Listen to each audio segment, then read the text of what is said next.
कोटिकन्या महादानं तिलपर्वतकोटयः काञ्चनं शैलदानेन एकबिल्वं शिवार्पणम् काशीक्षेत्रनिवासं च कालभैरवदर्शनौ प्रयागे माधवं दृष्ट्वा एकबिल्वं शिवार्पणम् इन्दुवारे व्रतं स्थित्वा निराहारो महेश्वर नक्तं हौष्यामि देवेश एकबिल्वं शिवार्पणम्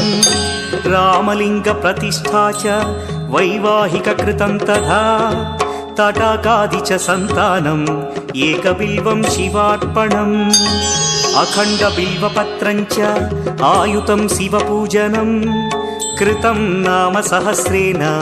एकबिल्वं शिवार्पणम् उमया सह देवेश नन्दिवाहनमेव च